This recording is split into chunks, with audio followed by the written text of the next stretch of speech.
Estamos dando início a mais um encontro de estudos aqui no Instituto de Cultura Espírita do Brasil, ICEB, a casa de Deolindo Amorim, seu fundador, presidência de honra Jorge Andréa, na companhia e sob a proteção e o incentivo de todos os mentores que trouxeram o ICEB até aqui. Neste momento, nós todos, mestre, reunidos, buscando o teu coração, a tua mente, o teu amor, para mais um encontro de estudos aqui no Instituto de Cultura Espírita do Brasil, rogando-te, Jesus, aquelas bênçãos de sempre que fazes descer sobre nós como instituição e como irmãos que aqui trabalhamos e aqui frequentamos em ambos os planos de existência. Por isso, Jesus, e por tantas outras coisas com que felicitas os nossos caminhos, nós te agradecemos. E neste instante, nós te rogamos bênçãos adicionais por sobre o nosso querido irmão, amigo, colaborador, companheiro Moacir Costa de Araújo Lima, que do Rio Grande do Sul sempre nos vem aqui trazer os seus estudos, a sua didática para temas tão desafiadores para a maioria de nós. Nós te agradecemos mais uma vez, rogamos as bênçãos de Maria, de nossos anjos da guarda e de todos os nossos mentores que aqui estão conosco neste encontro. Graças te damos sob o olhar de nosso Pai. Assim seja. Bem, nós já dissemos que estamos aqui, mais uma vez, na alegria da presença de Moacir Costa de Araújo Lima, que é físico, é advogado, é escritor, é conferencista internacional, mestre em linguística aplicada na área de lógica da linguagem natural e expositor aqui no ICEB. Para nossa alegria, e hoje Moacir nos vem falar sobre quântica e consciência, o encontro proibido. Moacir, mais uma vez nós agradecemos, seja sempre, como sempre, bem-vindo, somos todos ouvidos. Muito obrigado, que as bênçãos de Jesus estejam sobre nós, nos protegendo, nos amparando e nos dando aquela abertura necessária para a compreensão do novo, que sempre traz alguma dificuldade. Dentro mesmo do campo da ciência, qualquer tipo de mudança de paradigma traz dificuldades para ser aceito.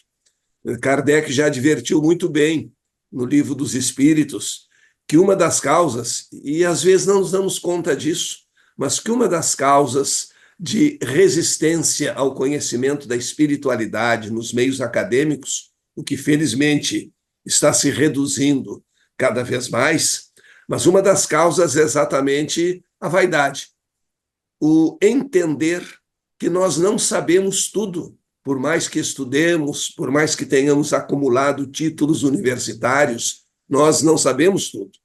Nesse sentido, há um filósofo de quem deve gostar bastante, que inspirou Marco Aurélio e que foi expulso de Roma por volta do ano 90, com a grande expulsão dos filósofos feitos por Domiciano, que é o Epicteto.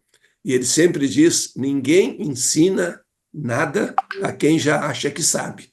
As pessoas que pensam saber tudo, elas têm uma atitude muito estranha, porque tem medo que seja maculado aquele todo do seu saber, então elas adotam uma atitude que não tem nada a ver com uma atitude científica, com uma atitude progressista. Eles recusam sem exame. A maioria das pessoas com quem se pode falar sobre espiritismo, algumas proíbem, mas a grande maioria, isso naturalmente está reduzindo cada vez mais, mas a grande maioria das pessoas que não aceitam a doutrina não leram, rotulam como superstição, como despacho em encruzilhada, etc. Esses dias estava ouvindo uma entrevista antiga da Dercy Gonçalves com o Jô Soares. Então, num determinado momento, mais a sério um pouco, ela disse: não, eu já frequentei muito espiritismo, já fiz despacho em cemitério, já recebi pombagira, e, lamentavelmente, essa ideia muitas pessoas têm de espiritismo. Então, é outro detalhe que faz com que as pessoas custem a aceitar, porque elas não examinam ou têm informações erradas. O pior de tudo é a informação errada. É aquele inimigo interno, é aquele vírus que já está no nosso organismo, não está lá fora, e obriga a um combate mais direto. E, por incrível que possa parecer, essa mesma visão distorcida que existe da doutrina existe na ciência.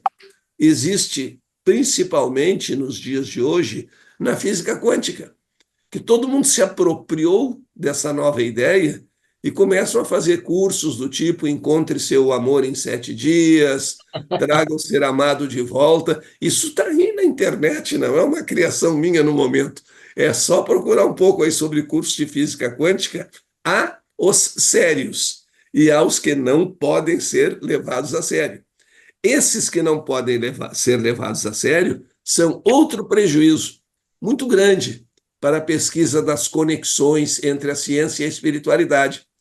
Porque aqueles que já por alguma vaidade não querem aceitar nada de novo, por entenderem que já sabem tudo, eles, quando aparece um curso desse tipo, traga o ser amado de volta em 48 horas, etc., eles já generalizam o perigo da generalização. Ah, então isso que eu ando falando sobre física quântica e espiritualidade é isso aí, é trazer o ser amado de volta. Aí eu já achava que não interessava mesmo, e já encontram um pretexto para não estudar, para não se reformular, para não buscar a ideia nova.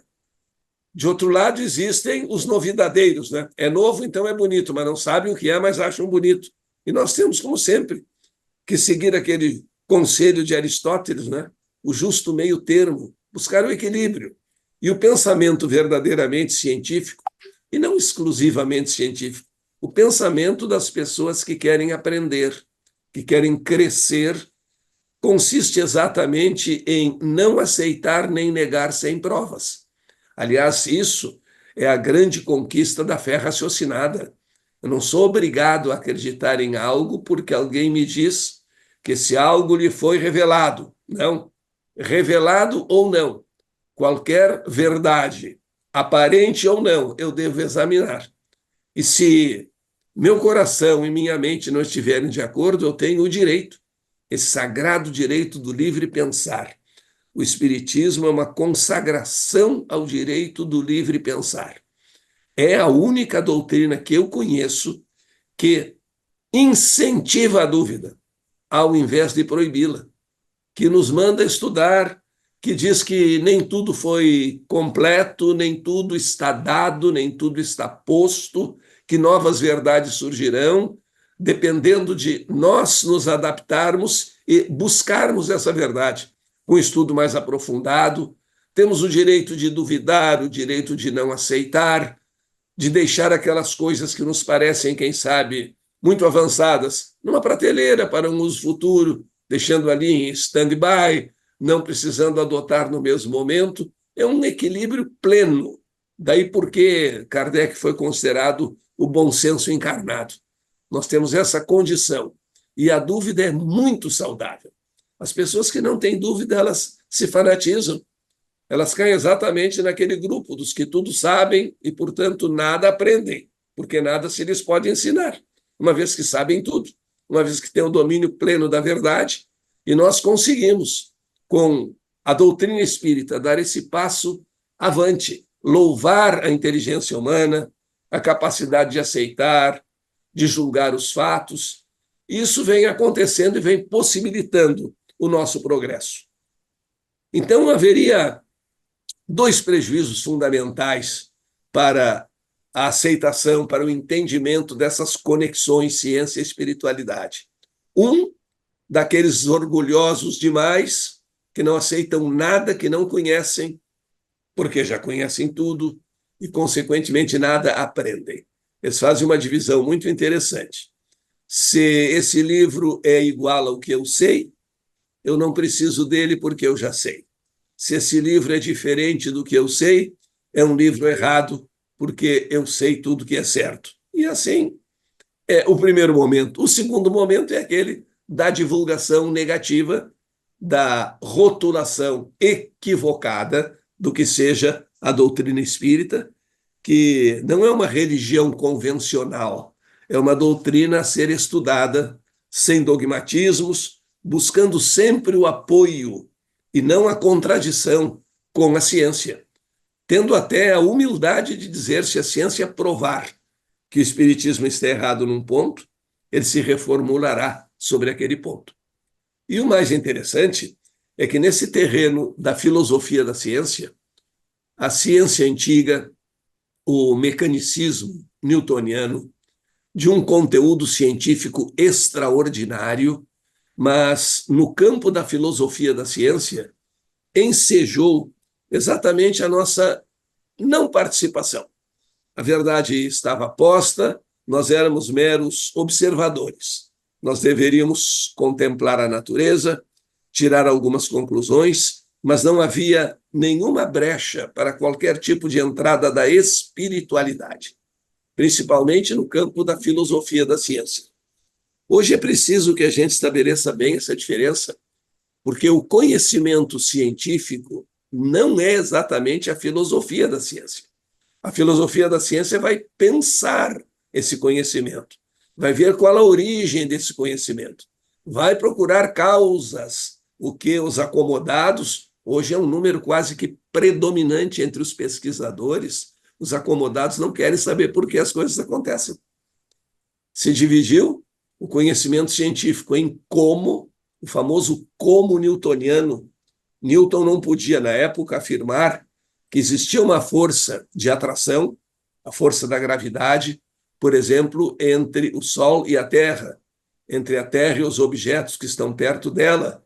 Não havia o desenvolvimento da teoria do campo, logo ele não poderia afirmar que existe essa força. Veja que detalhe interessante. Se Newton dissesse que existe uma força de atração entre o Sol e aquela maçã que caiu na sua cabeça, ou entre a Terra e a Lua, ou entre o Sol e a Terra, a pergunta imediata seria: por quê? Que força é esta? Como é que ela atua? Qual é a sua origem? E como não havia o desenvolvimento da teoria do campo, não havia como explicar. Além disso, existia um famoso princípio chamado princípio das ações à distância, que só caiu com a física quântica, que dizia que um objeto só poderia influenciar sobre o outro tendo um contato físico, ou mandando algum tipo de sinal que o outro pudesse interpretar. E aí perguntavam: a Terra não tem contato físico com o Sol para ser atraída por ele. E que tipo de sinal pode ser mandado para o Sol interpretar que tem que criar uma força misteriosa que se propaga à distância e atrai a Terra? Isso não teria resposta. Então Newton, saindo pela tangente, com grande inteligência, disse: na natureza tudo se passa como se entre dois corpos houvesse uma força de atração, e aí deu as características da força. Se alguém perguntasse, numa aula, por exemplo, mas, tio Newton, eu digo tio porque hoje na aula os alunos resolveram nos adotar como tios. Então, com aquele desrespeito a qualquer tipo de hierarquia, seria... Mas na época ainda tratavam por doutor Newton, que era o título que ele possuía. Mas, doutor Newton, e essa força existe mesmo ou não existe mesmo? Muito interessante seria a pergunta, até muito importante se feita hoje, porque a realidade objetiva é contestada pela física quântica. A realidade objetiva das coisas. Não, isso alterou o nosso conceito de realidade. As coisas são probabilidades. Então, essa pergunta na época não teria resposta. E ele diria naturalmente: olha, eu não sei se existe ou não, mas tudo se passa como se existisse. Então acredita nela. Tu vais atravessar a rua. Não sei se existe automóvel ou não, mas tudo se passa como se existisse. E se tudo se passa como se existisse, mesmo que em termos objetivos não existe, ele te atropela. E tu vai sofrer todas as consequências como se existisse o automóvel. Então não convém seguir por esse caminho. E nessa época do mecanicismo, não existia qualquer possibilidade na filosofia da ciência, que é outro departamento, o pensamento da ciência, há um projeto no universo, não há acaso, livre-arbítrio, essas questões mais amplas, elas são discutidas no terreno da filosofia da ciência, onde isso é um dito muito interessante, tanto para pesquisadores quanto para religiosos fanáticos. No campo da filosofia da ciência, não existe decidibilidade. A filosofia da ciência não conclui se uma hipótese é verdadeira ou falsa, se um dito é verdadeiro ou falso. Isso é lá para a lógica de predicados de primeira ordem. Na filosofia da ciência, o que se discute é grau de plausibilidade, ou seja, qual é a coerência dessa afirmação, qual é a probabilidade que ela tem de estar correta, e seguimos esse caminho. Então, hoje, com as novas descobertas, na filosofia da ciência, há uma grande abertura para a espiritualidade. Isso quer dizer que hipóteses espiritualistas para explicar até mesmo alguns fenômenos que os físicos confessam que ainda não conseguem explicar, serão hipóteses bem-vindas. Elas não poderão ser refutadas a prioristicamente, sem que a observação, a experiência continuada possa demonstrar se a hipótese é verdadeira ou não, mas como conteúdo filosófico, se ela é pelo menos uma hipótese plausível ou não plausível, se ela é uma hipótese absurda ou não. Naturalmente, nós encontramos entre as hipóteses absurdas aquelas que contrariam os fatos já observados e consagrados, como, por exemplo, a teoria da Terra plana. Aí deixa de ser uma questão de hipótese e passa a ser uma questão de fato, de observação, de fotografia. A fotografia da Terra já tirada do espaço, então não cabe mais esse tipo de dúvida. Mas, falávamos antes do princípio das ações à distância, que não era admitido naquela época, hoje é uma das grandes novidades da física quântica, que Einstein custou a aceitar, depois aceitou, mas no início recusava essa teoria das ações à distância. Um objeto age sobre outro sem ter contato com ele e sem a possibilidade de que qualquer sinal enviado chegue ao outro. Então, como é que isso acontece? Os físicos sabem que acontece, não sabem por quê. E essa diferença entre o como e o porquê que perturba hoje as grandes descobertas e as grandes publicações na área da física. Eu sei como as coisas acontecem. Eu sei que se uma partícula gêmea mudar o giro aqui, a sua gêmea a milhões de quilômetros de distância, antes mesmo que até a luz possa chegar, possa viajar de uma até outra, seria uma mensagem eletromagnética, outra muda no mesmo instante.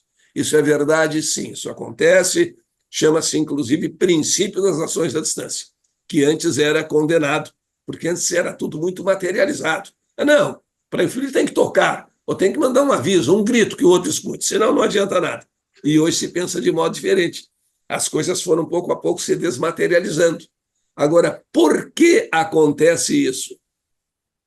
Os físicos confessam que não sabem, e alguns, aí o lado errado, aconselham a nem se preocupar com isso, porque não precisa.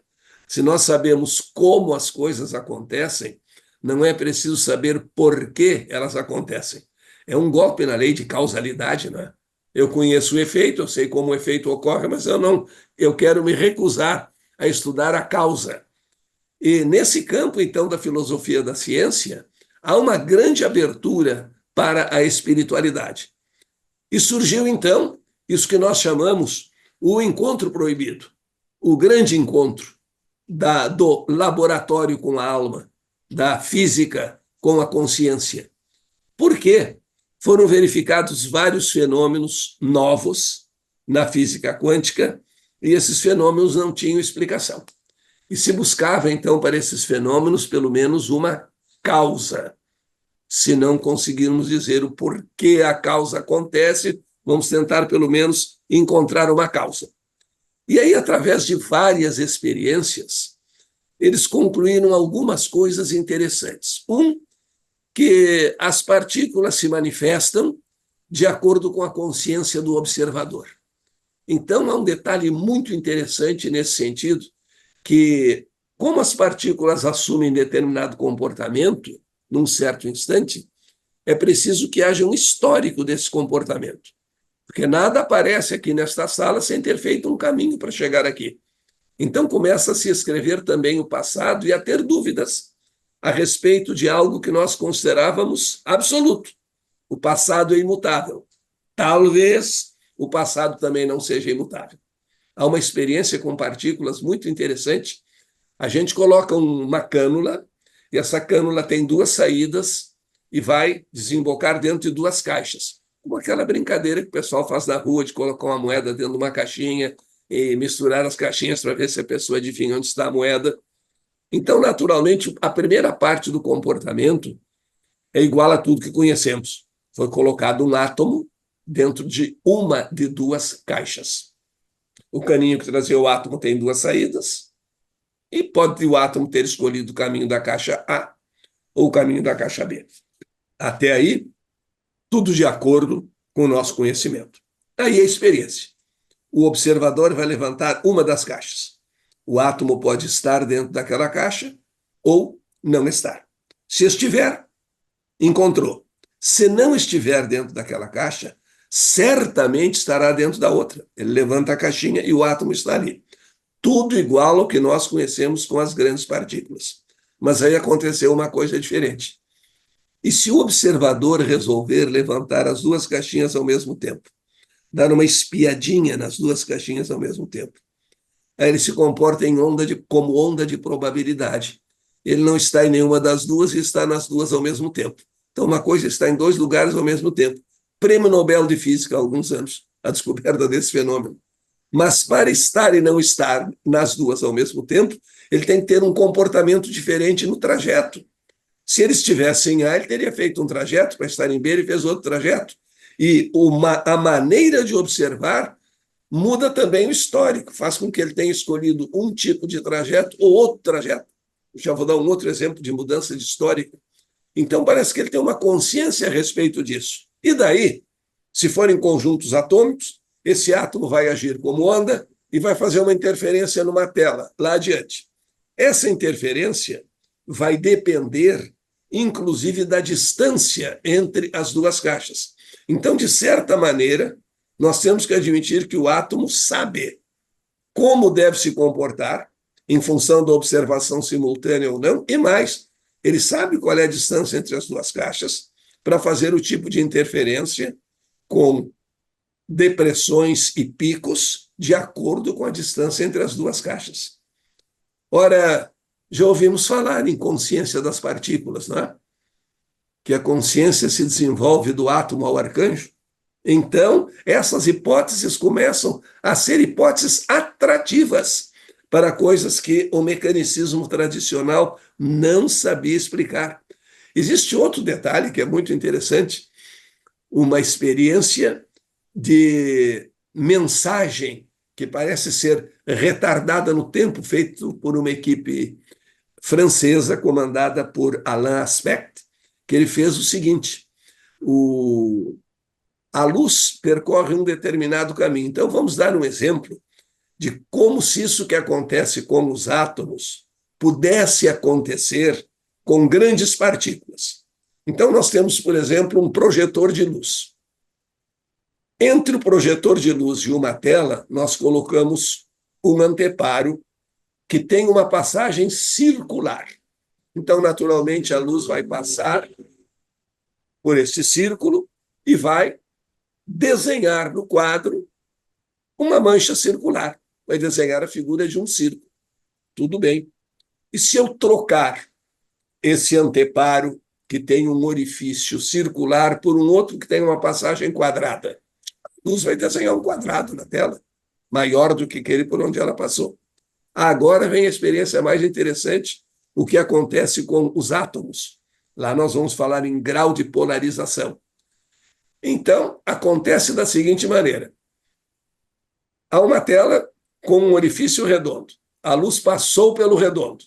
Depois que a luz passou pelo anteparo, com o orifício circular, A gente troca esse anteparo por um outro que tem uma passagem quadrada. A luz já passou por ali, não tem mais nada a ver com aquilo. E ela procede como se tivesse retornado no tempo e dá uma forma quadrada na tela. De certa forma, ela viajou no tempo. É uma experiência chamada de efeito retardado. Isso se faz com os átomos, porque com a luz, como eu disse, por questões de velocidade e ainda não dispormos de tecnologia suficiente, não se pode fazer, mas é o mesmo fenômeno. Veja, por exemplo, eu jogo um elétron contra um anteparo que tem uma passagem. E essa passagem vai polarizar o elétron. Significa o seguinte: eu jogo uma onda contra um obstáculo, e esse obstáculo tem uma fenda vertical. A partir dali, a onda que vibrava em todos os planos passa a vibrar somente, porque só por ali ela pode passar, no plano vertical, e vai marcar essa vibração no plano vertical numa tela. Se eu colocar no plano horizontal, aí só passarão as vibrações horizontais que vão marcar a tela.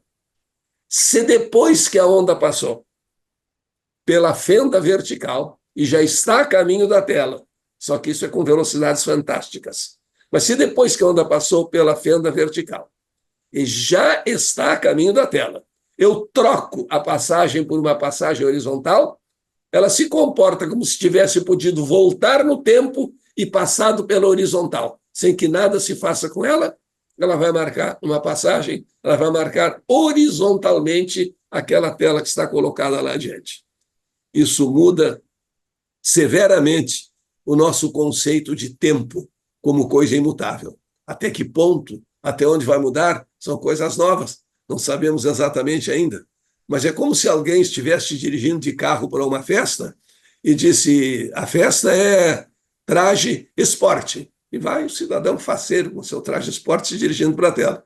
Aí alguém comunica para a sua casa, de onde ele já saiu, que o traje é recepção. E instantaneamente ele muda o traje de recepção no carro, sem saber por quê, e chega na festa com traje de recepção. É uma coisa desse tipo contrafactual, que antigamente, se não fosse uma pesquisa científica, seria tido como delírio. Imagina se isso fosse revelado numa sessão espírita antes de a ciência saber qualquer coisa do tipo. Eles estão completamente loucos, eles agora estão querendo até viajar no tempo. Mas essa fama de louco até que é bom, porque o louco é muitas vezes o incompreendido. E às vezes é doido mesmo. A gente pode assistir alguns debates por aí e se convencer que também existe o doido propriamente dito. Não é aquele que tem uma percepção diferente das coisas. Mas então nós estamos falando agora já em consciência do átomo e a consciência do observador. Aí o detalhe mais importante. Existe uma famosa experiência chamada experiência da dupla fenda, feita na década de 30, em que eles jogam, semelhante a essas que nós falamos, elétrons contra uma tela que tem duas passagens. E os elétrons, se forem se comportar como partícula, o que quer dizer isso? Se forem se comportar como bolinhas, se eu jogar contra uma tela que tem duas passagens, bolinhas, essas bolinhas vão passar só pelas fendas e vão depois se depositar num quadro, marcando, se colarem no quadro, elas vão marcar duas filas de bolinhas na vertical.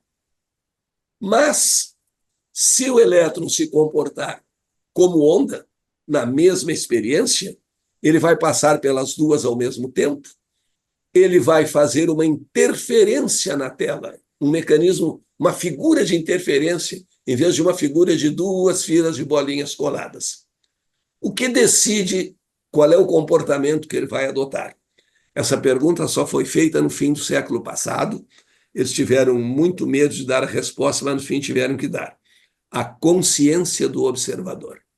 Se o elétron souber, olha, eu souber para o elétron, se o elétron souber que está sendo observado, ele vai se comportar como bolinha, ele vai se comportar direitinho. Passa por uma fenda, ou passa pela outra, ou não passa por nenhuma. Deixou de observar, bagunça total. Aí é a zorra. Deixou de observar, ele passa por uma e não passa, passa pela outra e não passa, passa e não passa pelas duas ao mesmo tempo. Mas é loucura. Conta para o elétron que ele está doido, porque é ele que faz isso. Então, observado, ele tem um comportamento. Há muita gente assim, né? observada tem um comportamento, não observada tem outro. Acho que estão mais ou menos nos imitando. Então, observado ele tem um comportamento, não observado tem outro. Observado é o colapso da função, observado ele se comporta como uma partícula. Não observado, ele se comporta como onda. Aí chegaram à conclusão. O que é que faz ele adotar um comportamento ou outro? A consciência do observador. A consciência do observador influi no fenômeno observado.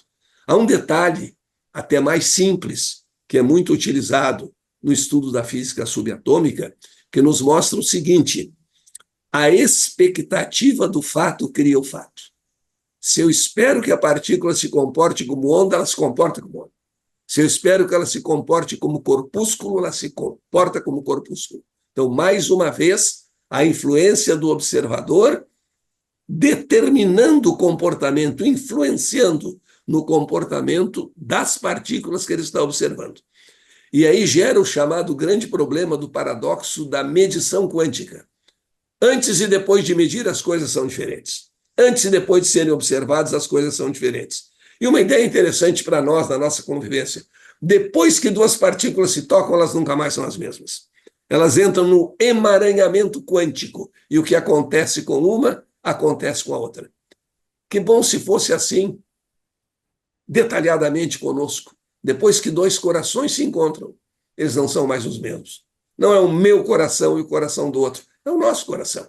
Tendo individualidades, mas também tendo coletividades, e sabendo que a expectativa do fato cria o fato.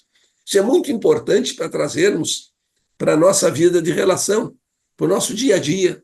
Qual é a nossa expectativa em relação ao nosso próximo, ao nosso irmão? Ao nosso irmão que sofre, não tenho nada a ver com isso, ele é ele e eu sou eu. Qual é a nossa expectativa em relação a quem se aproxima de nós? É alguém que quer me enganar? Nós acreditamos muito no homem lobo do homem, de Hobbes, e acreditamos pouco ainda no homem irmão do homem de Jesus. E é importante saber que a expectativa do fato cria o fato. Lá no mundo das subpartículas é assim, no nosso também. Não quer dizer que eu não devo tomar determinados cuidados em meus relacionamentos, é claro.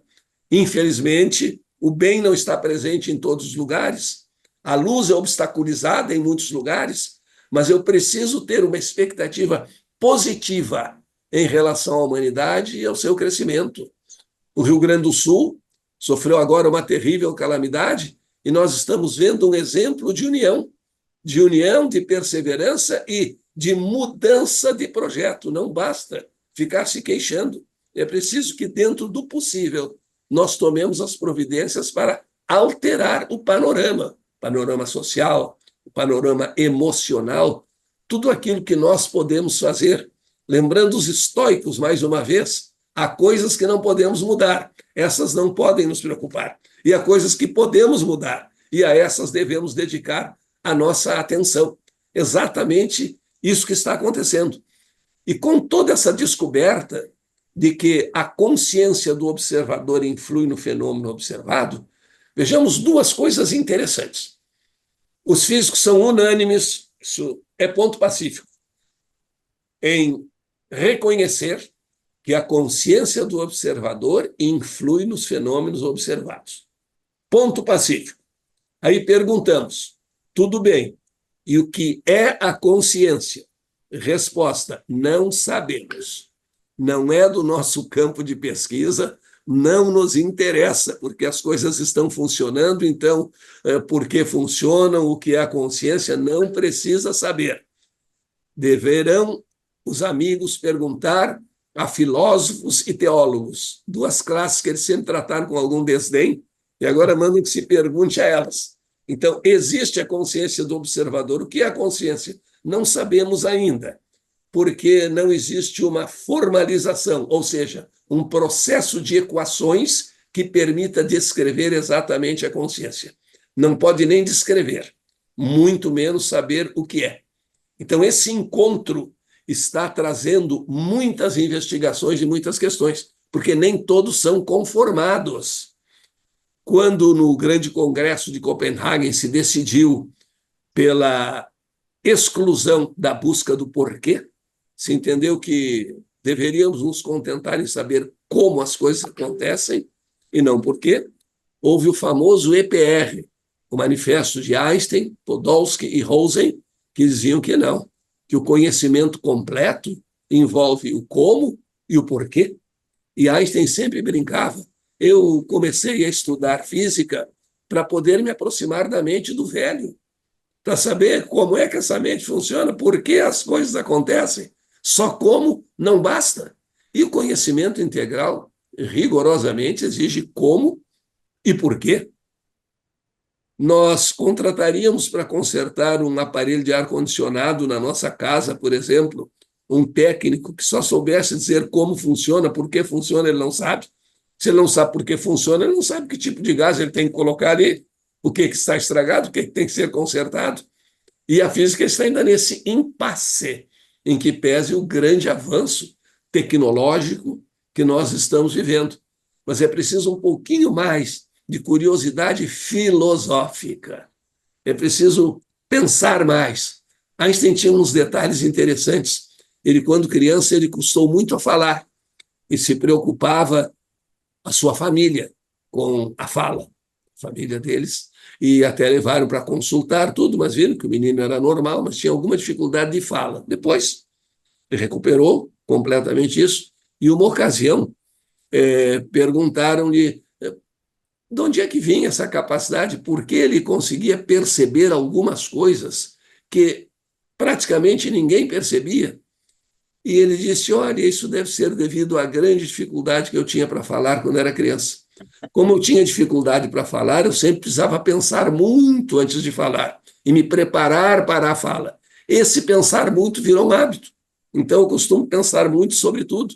E disse uma coisa interessantíssima, que nos anima a pesquisarmos as coisas do ponto de vista da espiritualidade. Ele disse que a imaginação era mais importante que a matemática, que a imaginação era mais importante que o conhecimento objetivo. Claro, porque a imaginação nos leva a novos horizontes, alguns fantásticos, utópicos, outros reais, porque toda a grande realidade científica foi antes sonhada, foi antes imaginada do que aquele momento em que foi concretizada e comprovada através de estudos de laboratório. Por isso é que nós não devemos bitolar a nossa imaginação. Nós temos que ter uma imaginação ampla. E como a expectativa do fato cria o fato, olha aí uma demonstração da veracidade da força do pensamento positivo. Como a expectativa do fato cria o fato, as boas expectativas propiciam uma ambiência psicológica e material para o surgimento das boas coisas. O hipocondríaco adoece sem adoecer, porque ele está sempre pensando na doença. Eu vou adoecer, e agora vai piorar. Ele começa a fazer um histórico da doença. Ele não faz histórico da saúde, mas ele faz só histórico da doença. Possivelmente vai pedir, porque muitos não acreditam nele, ele fica incomodado com isso, vai pedir que quando ele morrer, a lápide na sua tumba seja eu avisei, porque ninguém acreditou em mim o tempo inteiro, agora estão vendo aí o que aconteceu. Essa expectativa negativa, ela nos faz mal, porque o nosso organismo obedece comandos.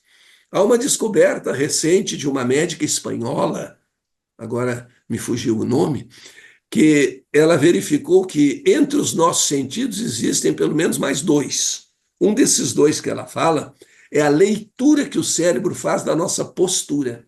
Se eu estou numa postura desanimado, atirado, mesmo que eu não esteja passando mal, o cérebro lê essa postura e vai entender que eu estou vivendo alguma situação compatível com essa postura. E talvez comece a criar uma ambiência para que essa situação apareça. É a consciência criando o fato. Esse detalhe da consciência criar o fato, no próprio mundo da física, nos guindou da posição de meros observadores para co-criadores. Hoje o termo mais adequado ao observador é co-criador, porque tudo que ele observa muda pelo fato de ele ter observado. Nas coisas grandes, às vezes muda de maneira tão pequena que nós não temos o equipamento para perceber, mas muda. E outro detalhe, a grande lei da ciência contemporânea, todos nós, tudo no universo, numa maneira mais ou menos intensa, todos nós estamos interconectados, o que é muito importante. Se estamos interconectados, explica porque o sentimento de um pode chegar a outro, porque não existe um homem isolado no mundo. Felizmente, nós não temos. Tudo é estudado, tudo é planejado, tudo é compatível com a nossa evolução. Nós não poderíamos ter, por exemplo, a sensibilidade de captar vários pensamentos, mesmo que num raio pequeno. Se num raio de 100 metros eu estivesse captando o pensamento de todo mundo, seria como tentar conversar com alguém naquele restaurante em que chamam música ambiente um ruído ensurdecedor. Não é possível. Então, haveria uma grande confusão. Nós já recebemos mais informações do que podemos processar, então tudo vai de acordo com a nossa escala evolutiva. Tudo vai marchando com a lei do progresso. E como nós somos emissores e receptores, e só captamos nas frequências em que somos capazes de vibrar, isso fala outra vez na conscientização do bom ambiente. Eu vou me encontrar com os amigos, eu vou conversar sobre espiritualidade, eu vou me divertir com os amigos também, falando alguma coisa sobre futebol, que seja, não tem importância. Eu tenho direito a essa diversão, a esse relax mental, porque essa pausa entre a pesquisa e o lazer, essa pausa vai fazer com que novas ideias surjam. Einstein tinha todas as grandes ideias de manhã quando se barbeava, no momento em que ele repousava. É como quando nós da espiritualidade falamos que a pessoa precisa ter fé, mas fazer a sua parte, e ainda fé sem angústia, porque a angústia oblitera a percepção das coisas mais amplas. E como a expectativa do fato cria o fato, nós verificamos. Falamos em hipocondríaco, falamos em pessoas que têm mentalidade negativa, e há um dito muito equivocado que algumas pessoas cultivam contra qualquer pesquisa, qualquer conclusão científica. É sempre melhor esperar pelo pior, porque a gente não se desilude. Esperar pelo pior é criar uma atmosfera para facilitar a sua manifestação. Não quer dizer que as pessoas pessimistas, que só contam desgraça, né? Os râleurs do francês, não quer dizer que essas pessoas necessariamente adoecerão ou sofrerão um acidente qualquer. Mas quer dizer, como a ciência hoje não trabalha com certezas, trabalha com probabilidades, quer dizer certamente que elas estão aumentando a probabilidade de que acontecimentos negativos lhes ocorram. É aumentar a probabilidade. E como tudo é probabilidade, por que vou eu aumentar as probabilidades negativas? É insano, é insensato. Se eu posso aumentar as probabilidades positivas, eu vou agora almoçar, mas tenho certeza que essa comida vai me fazer mal. Ah, isso não vai me fazer bem. Isso é uma ordem que eu estou dando para o cérebro. E com essa história de esperar sempre o pior, eu vou rodar na prova. Eu disse em casa que eu vou rodar, que eu não sei nada, porque se eu passar é uma surpresa. Mas quando eu digo que eu vou rodar, eu estou criando uma ambiência, uma série de pensamentos exatamente nesse sentido.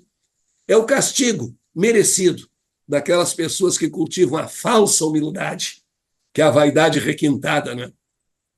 Eu que nada sei, não sei nada disso, eu não posso ajudar ninguém, não, eu sou incapaz. E aí depois vai fazer um concurso em que precisa mostrar capacidade, mérito. E na hora de fazer esse concurso, o que o cérebro vai soprar inconscientemente? Tu és incapaz. Ainda ontem estavas dizendo que tu não sabes nada. Esse concurso é para quem sabe, não é para ti. E eu estou me sabotando com esse pensamento negativo. Não é que devamos ser vaidosos, ciosos de um saber que às vezes nem possuímos, mas devemos ser conscientes da nossa realidade. Saber que dominamos alguns temas, que precisamos aprender outros, e mesmo naquele que dominamos, nós temos algo a aprender, mas que podemos ser úteis. Poderíamos convidar Ariano Suassuna para dar uma aula sobre as esquisitices da língua portuguesa e a comparação do português com outras línguas, que ele considerava o português a mais linda de todas. Agora, o que ele diria? Não, eu não sei nada disso, eu sou incapaz de ter bom humor, eu sou incapaz de fazer algo bom. Se ele vivesse dizendo isso, se tornaria incapaz mesmo. Então, Já que a consciência influencia, mesmo no mundo das partículas subatômicas, devemos saber que ela influencia muito mais no nosso mundo, no nosso dia a dia, e nos conscientizarmos da nossa missão de co-criadores. Nós colaboramos com a criação da realidade, desde o mundo subatômico, em que ainda não chegamos a perceber bem a intensidade da nossa criação, mas está provado que ela existe, até o mundo das nossas relações, onde essa capacidade é enorme, onde o que eu espero do outro, como eu me comporto com o outro, de que maneira eu aceito o outro, é importante e é transformador. E como nunca somos da verdade, os donos da verdade, nós não podemos confundir a aceitação com a adesão. Eu posso aceitar que uma pessoa pratique, uma pessoa seja ateia. Eu posso aceitar que uma pessoa pratique o ateísmo. Eu não serei inimigo dessa pessoa por causa disso, mas eu não estou obrigado a aderir ao ateísmo para agradar essa pessoa. Esse é o problema dos donos da verdade. Eles não querem apenas ser aceitos, eles querem ser obedecidos. E isso é completamente diferente. Se alguém me disser, eu sou católico, apostólico, romano, comungo todas as semanas, etc, etc, etc. Perfeito. Continue. A fé faz bem. Agora, se a pessoa me disser, agora tu tens que fazer a mesma coisa junto, tens que te confessar. Senão não és mais meu amigo, não. Aí é imposição. E por isso muitos se decepcionam quando sabem da nossa influência na natureza. Nós podemos influenciar a natureza, mas nós não podemos dominá-la. Nós confundimos muito o ter e o ser, que, aliás, é um título de um livro, Vivendo em Modo Ser, que eu vou lançar esse ano, na Feira do Livro, fazendo aí uma pequena propaganda. Tudo na nossa vida pode ser feito em modo ser ou em modo ter. Amar em modo ser é ser um com o ser amado, é ter como felicidade a realização do ser amado. Amar no modo ter é amar no sentido de posse, é pensar que o ser amado é minha propriedade e que certidão de casamento é certificado de propriedade de veículo semovente. Não é. Aí nós temos que ir entendendo isso também nesse terreno da ciência. Então, hoje, física e consciência são um par. Esse par está começando a se entender. Às vezes, um não compreende bem os mecanismos do outro, mas é bonito se entender sem entender muito bem os mecanismos. Não precisa dominar tudo, mas é extraordinário que, em termos de ciência, da física, que foi base durante muito tempo do materialismo, deu origem ao mecanicismo newtoniano, ao chamado materialismo dialético. A filosofia, na parte da espiritualidade, a filosofia marxista é baseada exclusivamente no mecanicismo. Filosofia paupérrima, de filósofo de uma nota só, mas se baseia no mecanicismo. O mecanicismo, a física, deu base para o materialismo. Só acredito no que existe, no que vejo, só acredito no que toco. A realidade material são os átomos, e hoje os átomos são energias flutuantes que andam num estado e no outro, e que não têm aquela dureza que se pensava antigamente. Então, uma abertura muito interessante dentro da ciência para uma filosofia espiritualista. A consciência, no sentido que nós entendemos, pode explicar o que se transmite de um átomo para outro, quando nem a luz é capaz de chegar naquele tempo àquela distância. Nós estamos sendo convidados a pensar mais sobre isso. E é por isso que o ICEB não é apenas um conjunto muito útil, muito nobre, de práticas religiosas. Não, é também o estudo. O Espiritismo é uma doutrina para ser vivida. Sendo vivida, nós temos aí o aspecto da caridade, o aspecto do bem, da fraternidade, da espiritualidade, mas também para ser estudada. Temos que compreender como e por que as coisas acontecem. Já estamos entendendo bem como e por que os espíritos reencarnam. O Espiritismo fez questão de dar respostas mais completas do que a física. Quando descobriu que existe o espírito, pelo fato, porque eles começaram a se comunicar, começou a perguntar, mas vocês voltam aqui? Como é que vocês fazem para voltar? E por que vocês voltam aqui? Aí nós temos a completude de uma teoria. explica como e por que as coisas acontecem. Logo, vamos celebrar essa união, consciência, e futuramente será, por certo, dito consciência como nós a entendemos, e ciência. Hoje o laboratório diz que ainda não sabe muito bem o que é a consciência, só sabe que ela existe. É interessante que há alguns físicos americanos que chamam esses fenômenos mais extraordinários da física, principalmente o da consciência, eles dizem que isso é o esqueleto da física, esqueleto para assustar. Então, quando os estudantes são muito jovens e estão começando, tem que deixar o esqueleto no armário, não dá para deixar o esqueleto lá. Mas um dia tem que tirar o esqueleto do armário e mostrar para os estudantes, para eles saberem que o esqueleto também existe. Vai ser a festa do Halloween da física naquele momento. Estudantes olhando o esqueleto e querendo saber o que aquele esqueleto quer dizer. Esse esqueleto no sentido de mistério, né? No sentido assim, do sobrenatural, algo diferente, que não conseguimos entender ainda. Mas é isso. E nós vamos colocar a nossa consciência a favor de um universo melhor, de um mundo mais bem pensado, de um mundo de mais amor, porque é preciso que nós comecemos a ter a responsabilidade também de viver as nossas ideias, não apenas sabê-las. Não é só ter ideias, é ser ideias também. Porque se nós fizermos uma enquete, em qualquer lugar, nós vamos encontrar, fazendo a pergunta, preferes a paz ou a guerra? É muito difícil que encontremos alguém que confesse, a não ser que esteja num estado alterado de consciência, ou com muita raiva de alguma coisa naquele momento, mas as pessoas, em geral, vão dizer que preferem a paz, que preferem a fraternidade, que preferem o bem, e nós vivemos num mundo cheio de guerras. É uma incoerência. Nós temos que desenvolver essa consciência, saber o poder da fé, o poder da oração, e assim, criarmos boas energias para que, numa certa medida, possamos ajudar. Muitas pessoas deixam de ajudar porque pensam assim, mas o que eu vou fazer é muito pouco. Quem sabe se é muito pouco ou não? Nós sabemos que, por exemplo, para haver a fissão nuclear é preciso um certo número muito grande de átomos de urânio físsil. Mas nós não sabemos, num grupo, quantos faltam. Quem sabe num grupo humano aí para produzir vibrações capazes de promover um incremento na paz e na fraternidade, sejam necessárias X pessoas com o mesmo pensamento. Está faltando uma. Nós não sabemos que está faltando uma. Nós estamos reunidos. Convidamos alguém. E se alguém diz, não vou porque eu não posso fazer nada, eu sou muito pequeno para isso. E nesse ínterim, outros vão embora, e agora já estão faltando 500, já estão faltando milhões, e quem sabe perdemos aquela oportunidade. Por isso que a chance de servir não dá para ser desprezada. Muito obrigado, minha amiga, pelas suas boas vibrações. Eu tenho muito sono de manhã, mas quando faço o nosso programa, se vai embora o sono e fico mais bem disposto do que antes. Vai ver que sou uma espécie de vampiro energético.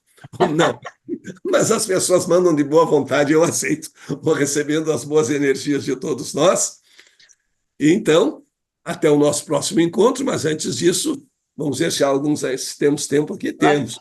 Tomando por empréstimo a sua imagem, você acorda energizado, mas nós nem dormimos com a expectativa positiva de que você vai estar conosco e está conosco no ICEB, na nossa reunião tão importante, tão rica, sobretudo com a extraordinária capacidade que você tem de exemplificação, que é como bom professor você é, mas que é uma técnica didática absolutamente imprescindível para que a ensinagem, como nós hoje dizemos, se processe. Então, nós continuamos muito felizes e sempre enriquecidos com você.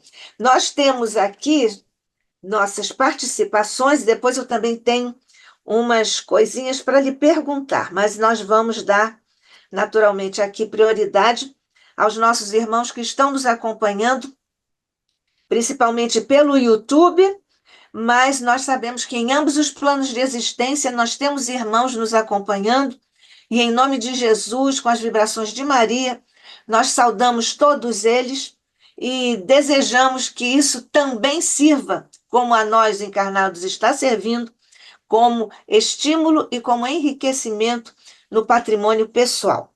Esses nossos todos irmãos também desencarnados. Mas a Sebastiana Rodrigues está nos desejando bom dia a todos nós. Obrigada, Sebastiana. Fique sempre conosco, viu? E o Fabiano Nunes, que é nosso expositor aqui no ICEB, está se recuperando de uma cirurgia, em breve ele estará conosco. O Fabiano Nunes está dizendo bom dia, um beijo fraternal e saudoso para a nossa presidente Nádia do Couto Vale, professor Moacir e toda a família ICEB. Ô Fabiano, muito obrigada, e nós, aqui já estudando com o Moacir, na expectativa da sua volta rápida, sabemos que você muito brevemente estará conosco, graças a Deus. Ô Moacir, eu fiz aqui umas anotações à medida, você sabe. Eu faço isso. Eu faço isso. Quando você falou no princípio das ações à distância, o caso do centurião com Jesus, vai falar o Lógon e cura meu servo que está lá na minha casa. Isto é, digamos assim, ou isso tem lastro nesse princípio da ação, das ações à distância? Uhum. Tem lastro, todas essas questões, e hoje também é muito pesquisado o problema do efeito da oração para pacientes que sabem que estão recebendo oração e para pacientes que não sabem que estão recebendo oração, e isso funciona estatisticamente. Esse seria o princípio das ações à distância, no modo mais simples, porque a oração pode levar ou não algum tempo, quem sabe na velocidade da luz ou não, não há uma pesquisa sobre isso, para chegar ao local. E o outro tipo de ação à distância, não há nenhum contato, um pode mandar a mensagem para o outro, mas a mensagem, viajando mesmo com a velocidade da luz, levaria algum tempo para chegar lá. E a modificação é instantânea. Então, esse é o princípio de ações à distância propriamente dito. Mas nessas questões de orações é muito interessante se pensar nesse princípio, porque não depende do lugar em que a pessoa se encontra. E talvez seja um fenômeno instantâneo, assim como esse da física quântica. Não há só medições para saber. Porque no momento em que nós pensamos em enviar vibrações positivas para alguém, por exemplo, para o nosso irmão palestrante do ICEB, que está se recuperando, no momento que nós pensamos, essas vibrações se encaminham. E talvez seja exatamente aquele problema, como acontece com alguns gêmeos, que uma pessoa sente algo e a outra sente no mesmo momento. É muito provável que isso não leve tempo. E se não levar tempo, é exatamente esse princípio da física. Se levar tempo, é outro caminho, mas também é uma prova da chamada lei da interconectividade, que numa medida maior ou menor, nós estamos todos interconectados. O importante é nós sabermos, e isso reforça a nossa fé, que o pensamento é uma forma de energia, que energia não se cria nem se destrói. Então não são perdidos os bons pensamentos. Eles vão encontrar, como a medicação que nós tomamos, vai circulando ali pela corrente sanguínea e vai encontrar, vai passar pelo órgão e vai ser absorvido pelo órgão que precisa dela. É dessa forma inteligente que funcionam as nossas vibrações positivas pela saúde das pessoas. Há muita pesquisa nesse sentido hoje no terreno da medicina, nessa questão da oração à distância, do poder da oração, que independe mesmo da fé, do tipo de crença da pessoa que reza. O importante é orar, porque é um pensamento que só tem coisas boas. Quando eu rezo, eu penso em quem? Eu penso em Deus, em Jesus, nos espíritos superiores, enfim, então eu estou pensando em coisas superiores. Para quê? Para conseguir uma cura, para conseguir algo que é bom. Então, eu estou com um objetivo superior também. Daí a grande utilidade. Isso. Tá vendo, Fabiano? Você estará aqui rapidamente, rapidamente, Rapidamente. e E não as depende, hein? nossas energias já estão lá, Já estão em curso na direção do Fabiano Nunes. Um já beijo chegaram. fraternal e saudoso para você também, Fabiano. Quando nós oramos para um afeto, um amor do nosso coração que está no plano espiritual, você, dependendo É a pergunta agora. É dependendo do grau de concentração que eu consiga imprimir na minha prece, direcionando minha energia de amor, de gratidão para esse ente amado, isso é mais interconectividade ou mais ações à distância? Ou ambas as coisas? É um conjunto de tudo isso. E é interessante o seguinte, na parte da interconectividade, por exemplo, vamos pensar numa emissora de rádio. Ela transmite numa certa frequência. Então, ela emite ondas que chegam a um determinado local. Agora, quanto maior for a potência, aí quando falas da intensidade do pensamento, da concentração, quanto maior for a potência, mais longe ela vai. A onda é a mesma. Eu lembro uma emissora aqui de Porto Alegre, quando eu era jovenzinho, ela inaugurou e fez uma grande propaganda, ela inaugurou uma antena de 50 quilowatts. Quilowatt é a potência da emissora. Mais potência, mais longe chega. É como empurrar um veículo numa rua sem atrito. Quanto mais forte for o empurrão, mais longe ele vai. No arremesso de disco, quanto mais intensidade, mais longe vai. Agora, a onda é a mesma. Então, eu estou rezando por alguém. Eu estou emitindo uma onda boa. Eu estou emitindo uma onda de saúde para aquela pessoa, uma boa energia. Se eu tenho mais poder de concentração, maior boa vontade, maior conexão com essa pessoa, eu aumento a potência. Aumentar a potência significa não só que a onda pode chegar mais longe, como ela também pode chegar com mais volume. Então, o rádio vai ser escutado mais facilmente, mesmo que esteja lá longe. Na nossa prece é assim. Eu não posso fazer uma prece simplesmente decorada, pensando em outra coisa. Aí efeito zero, ou quase zero. Nulo mesmo não é, mas é muito pequeno, porque não tem potência aquela onda. Eu estou fazendo uma oração por alguém, mas não estou pensando em alguém. Eu estou de olho no radinho ali, estou enxergando ali algum televisor para saber como é que está indo o querido Flamengo, se está perdendo para os uruguaios de novo ou não.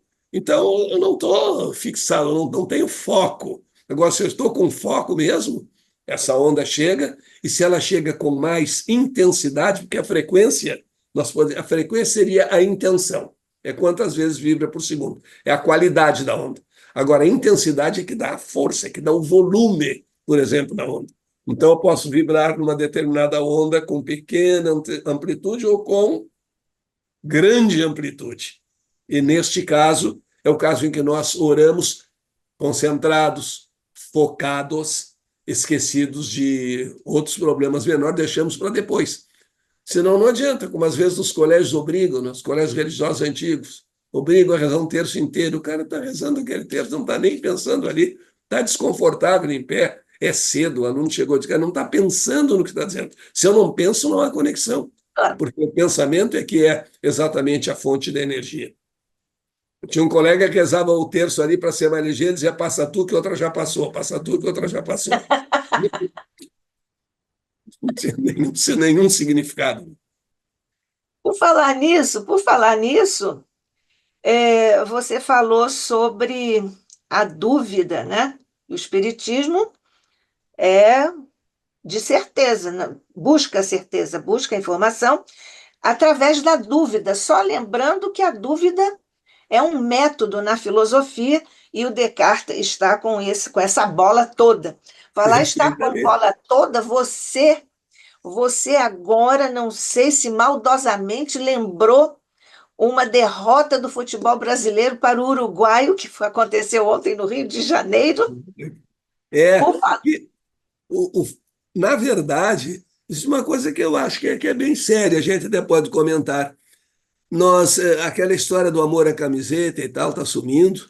Nós não estamos criando atletas, nós estamos criando celebridades.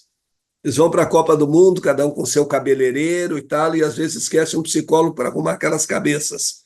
E nós vemos jogadores que são brilhantes em outros times, se unem para formar a seleção brasileira, não dá vontade de ver o jogo. Está faltando o quê? A componente humana, amor, dedicação. Isso é que está faltando. E dinheiro Isso. tem bastante. Mas isto me oportunizou uma questão sobre ações à distância também, sobre interconectividade. Há um jogo, nós sabemos que a torcida do Flamengo é uma das maiores. Não estou querendo aqui fazer nenhuma ressalva à torcida do Corinthians, mas É, é uma Não, das mas maiores, se eu não a faço maior, parte, eu faço parte da torcida do Flamengo. do. Pois Do é, por isso Flamengo. você falou, tá bom. Então, Abandonei o Corinthians. O Corinthians nos fez uma safadeza num campeonato, não quero mais nem ouvir falar. tá bom. Mas eu nem entendo nada de futebol, É, mas estou aproveitando aqui a isso. oportunidade. Como a torcida é das maiores, se não a maior do Brasil, no momento em que esse time entra em campo, claro que existe o foco dos atletas e o desejo, a expectativa de vitória dos torcedores aos milhares, milhões. Como é que isso fica do ponto de vista da interconectividade e das ações à distância? Primeiramente, fica muito dividido para chegar a ter um efeito físico ou um efeito psicológico direto. Há um efeito psicológico apenas de que se está toda uma torcida vibrando, a responsabilidade, aquele entusiasmo causado por essa torcida positiva. Mas esses aspectos se diluem muito, porque, de outro lado, o grande torcedor tem um viés pessimista. Ele sempre agora, pênalti para o meu time, só falta errar. Então, essas vibrações elas são muito confusas, não se sabe até que ponto, se fizer uma soma de tudo isso, fica quase numa neutralidade. Se houvesse um processo diferenciado de concentração e tal, talvez pudesse, mas aí é aquela história que também não depende só de nós, né? Eu quero ter uma casa boa. Tá, eu boto isso na minha cabeça, segundo aquelas conversas do O Segredo, eu vou ter aquela casa boa. Tá bom, devo ter esperança, é a condição para que eu chegue lá. Agora eu digo, eu quero ter a casa do meu vizinho e quero que ele me venda por R$ 500 uma casa que vale 5 milhões. Ah, isso tem força, isso é uma energia? É, mas de impacto completo contra a realidade e contra A o vontade do vizinho. pensamento do meu vizinho. Claro que não vai concordar com isso. Aí esse problema da torcida. Agora, que o que ajudaria muito é se a torcida tivesse mais calma, mais paz, não é? É que a torcida às vezes já começa no desespero, vamos perder de novo. Emocionaliza tudo. É. E infelizmente, que nós falávamos das vibrações de paz, das vibrações positivas, além desse detalhe que é muito cultivado pela imprensa, a gente não cria mais atletas. Atleta tem que ter esforço, tem que ter vontade, como nós para aprendizagem, crescimento espiritual. O atleta tem que ter dedicação, amor à camiseta. Eles criam celebridades. Menininho de 17 anos aí começa a jogar bem, já encosta no empresário, pensando em ganhar dinheiro. O grande objetivo é ir para a Europa, porque pagam muito bem. Depois que está lá, não precisa mais se esforçar nem na seleção, porque já está lá, já atingiu o seu objetivo. Como é que se comporta em público? É um ator e não mais um jogador. E isso também prejudica. Esse incensário exagerado. Parece um menininho aí, joga bem, é craque, é o novo Pelé. Calma. Agora eu faço um discurso ali na paróquia e sou o novo Jesus. Não é assim. Chegar lá tem que. Há um longo caminho que Tem exige milênios muita pela frente, tem dedicação. milênios pela frente. O É. Moacir, o Moacir, até há um tempo atrás, nós ouvíamos, atribuindo-se a um político, uma afirmação assim: aqui no campo da política, até o passado fica mudado. Uhum.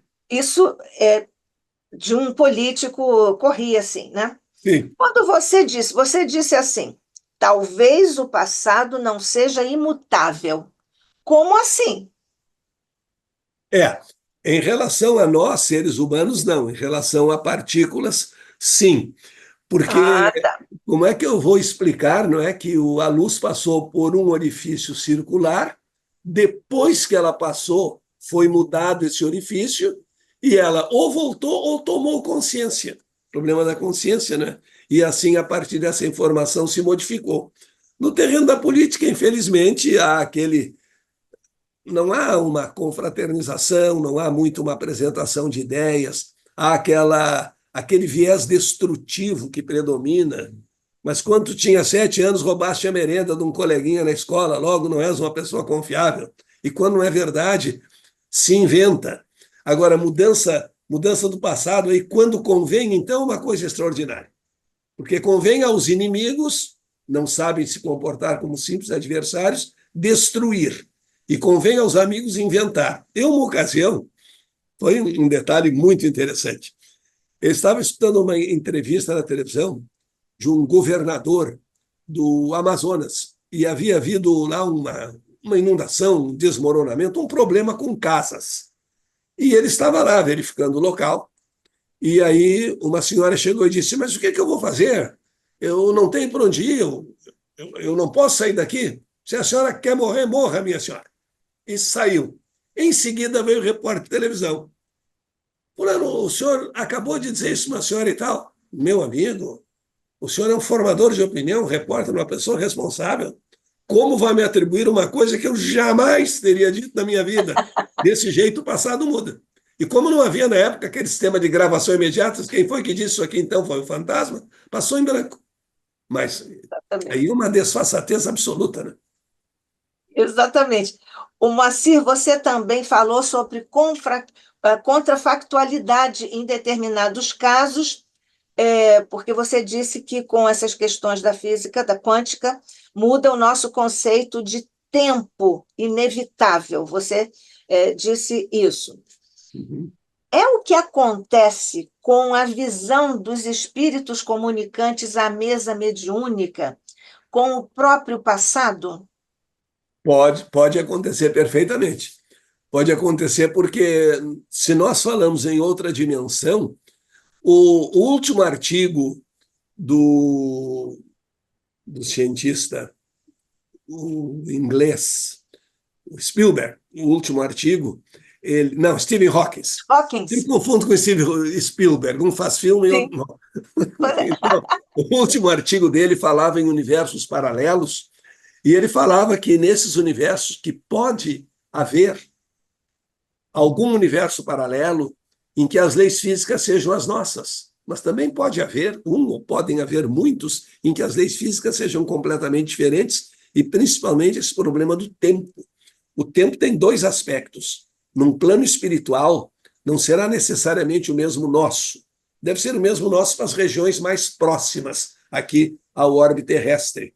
E o outro detalhe também que é muito importante para os seres humanos encarnados ou desencarnados, o detalhe que é muito importante é a nossa percepção de tempo, que não tem a ver com a ciência, e sim com a nossa psicologia. A dor custa muito a passar. 5 minutos de dor passam muito mais lentamente que 5 minutos de risada ou de alegria. Quando as coisas são boas, a gente diz assim, mas já terminou? Essa é a parte psicológica. E também, hoje, muitas pessoas perguntam se o tempo está passando de modo diferente, porque a gente tem a impressão que os anos passam mais ligeiro. É a nossa pressa de vida, ocupados com muitas coisas, tendo que dar conta de muitos afazeres, quase que simultaneamente. Então, nós não prestamos atenção a essa passagem do tempo. Já se estamos repousados, estamos lendo alguma coisa, lendo, se nos interessamos muito, também passa ligeiro. É o grau de interesse. O tempo é aquela história, nós nos acostumamos com essa mentalidade. As coisas boas passam ligeiro. Então, que é verdade, quando é bom a gente não está nem focado, passou ligeiro. Quando é ruim, daqui Se a... estende, se alonga, se arrasta. Sim, e o conceito, né? Vai ter 10 minutos de dor de cabeça. Porra, por que isso? Vai ter 10 minutos de prazer numa viagem orbital. Só. Só. É a nossa Você expectativa. me lembra, assim, você me lembra Santo Agostinho, que no campo da filosofia formulou o tempo psicológico, né? O Tempo Agostinho faz isso psicológico. e é exatamente isso, né? O, quando você falou, eu acho que eu já perguntei isso a você em outra ocasião, mas eu vou repetir a pergunta, eu vou fazê-la agora. Quando você falou do elétron, se o elétron sabe ou não sabe que nós estamos pensando, eu me aproximo do meu vasinho pequeno das violetas, e eu chego ali, eu falo com elas, porque ela é minha irmã vegetal e tal, tal, tal. Elas florescem. Elas floresceriam sem a minha, digamos, meu pedido, ou meu pensamento, ou isso ajuda? Sim. Olha, poderiam florescer ou não, mas certamente com menos viço, com menos brilho. Há uma experiência muito interessante feita na época do professor Heine, no lançamento da parapsicologia, década de 50, depois ampliando na 60 do século passado, em que fizeram uma experiência muito interessante sobre a sensibilidade das plantas. Eles instalaram numa planta um polígrafo. O polígrafo é esse detetor de mentiras, registra a emoção, o estado elétrico da planta. Então, primeiro fizeram a seguinte experiência. Há duas experiências interessantes, vai dar tempo, vou contar as duas. Numa experiência, duas plantas eram colocadas em salas diferentes, com o mesmo teor de umidade, a mesma temperatura, o mesmo tipo de terra, tudo igual. Numa das salas, estudantes se reuniam para contar só mazelas, aborrecimentos, tristezas, raivas, e noutra só para falar de coisas boas.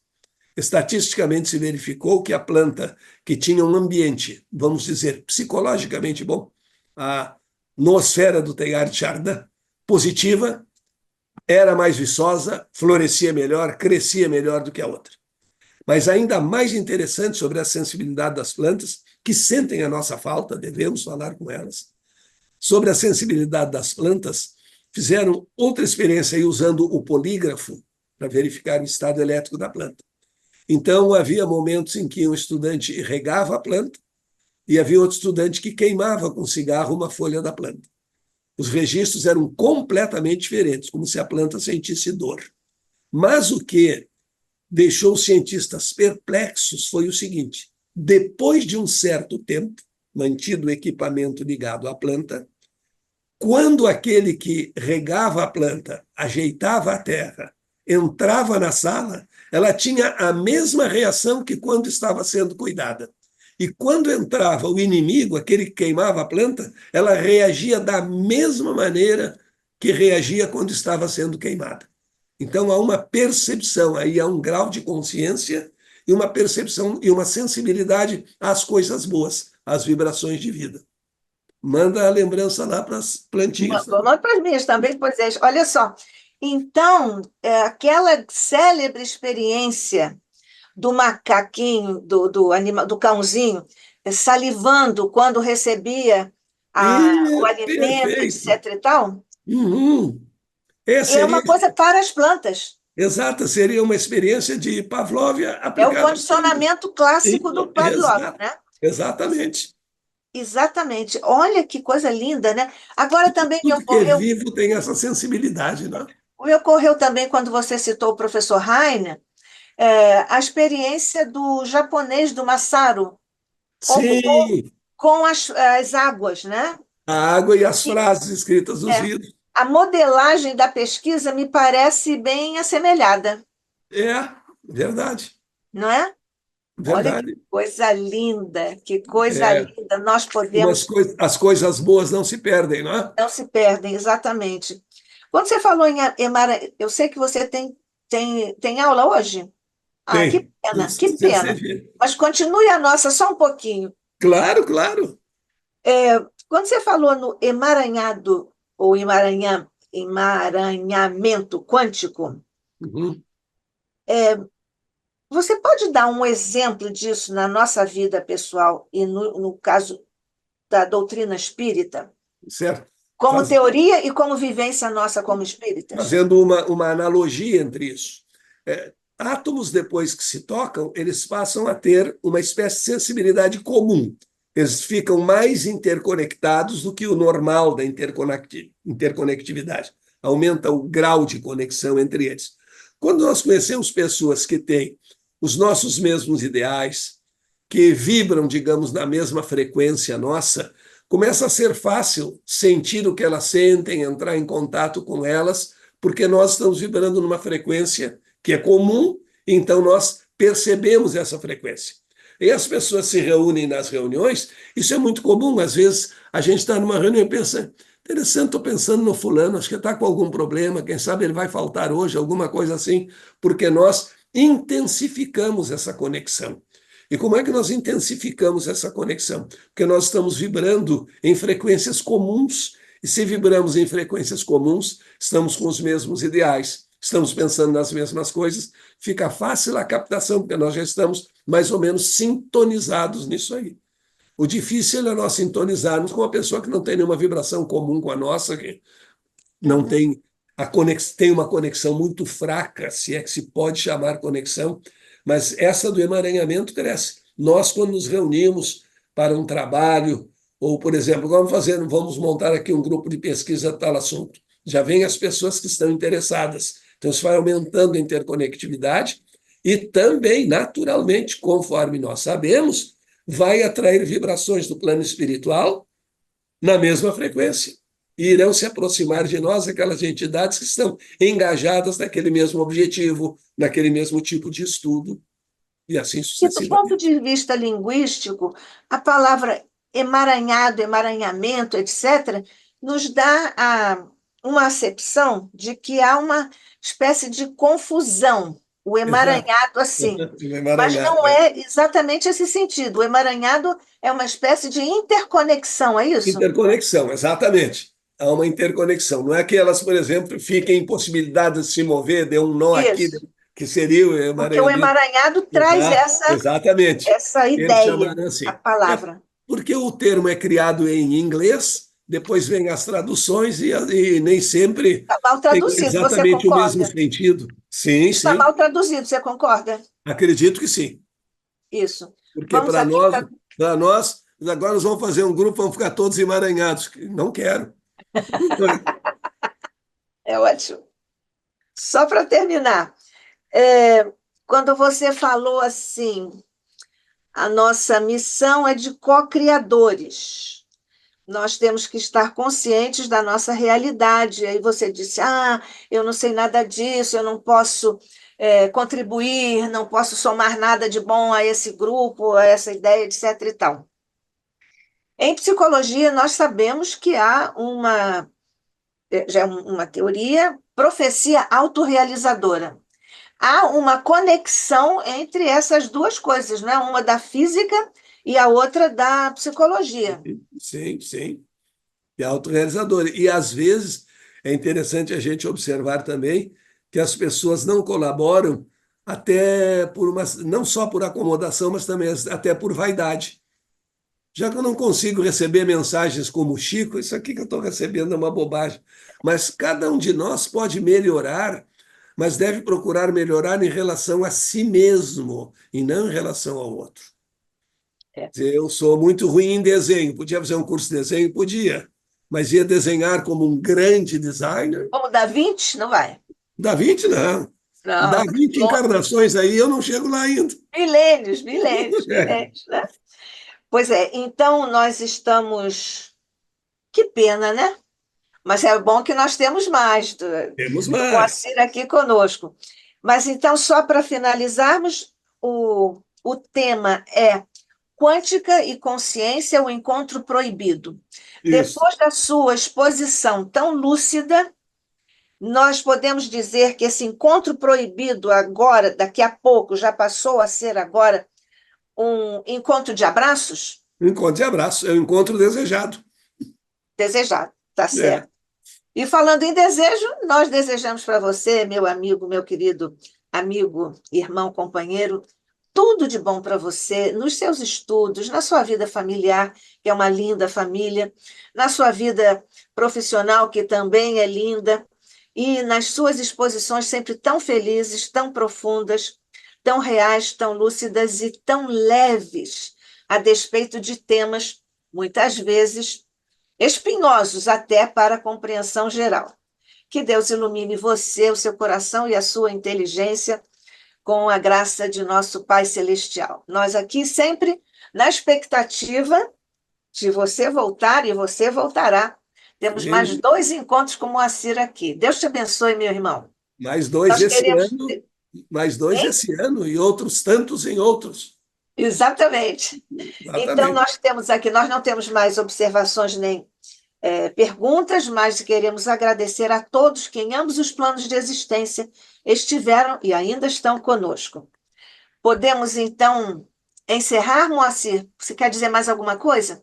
Podemos, só quero agradecer a todos aqueles que nos deram a sua assistência, principalmente os do plano espiritual, que é a assistência mesmo, e os outros que nos assistiram pela TV, acompanhando as nossas ideias, Eu fico muito contente dessas participações todas. A Nádia é sempre tão amiga, tão doce, suas referências a mim. Isso alegra muito a alma. Muito São obrigado a justas. vocês todos e contem sempre com a gente. São justas, meu querido amigo, são absolutamente justas. Então, por falar em justiça, em justeza, em alegria do Evangelho, mestre querido, é o que nossos corações, ainda pequeninos, experimentam nessas horas de estudo aqui no ICEB e, no caso presente, com o nosso querido Moacir Costa de Araújo Lima. Que a tua paz, a tua luz, a tua vibração, o teu raio de inteligência cósmica possa descer sobre a inteligência de Moacir, que as vibrações de teu coração também desçam sobre o dele e que ele possa continuar a estar conosco, mas, sobretudo, que ele esteja sempre feliz na sua trajetória. Paz e luz a todos nós, mestre, a todos os nossos irmãos que, como anunciaste, experimentam agora na história do planeta os tempos chegados. Sabemos que tua misericórdia, teu amor e o manto de Maria estão agora por sobre os nossos irmãos, atravessando duríssimas provas e expiações. Fica com eles, mestre, que eles te sintam como nós te sentimos agora, na plenitude do teu evangelho sobre nós, no amor que conseguimos entender no momento presente na nossa evolução. Graças te damos, hoje e sempre, sob o olhar de nosso Pai. Assim seja.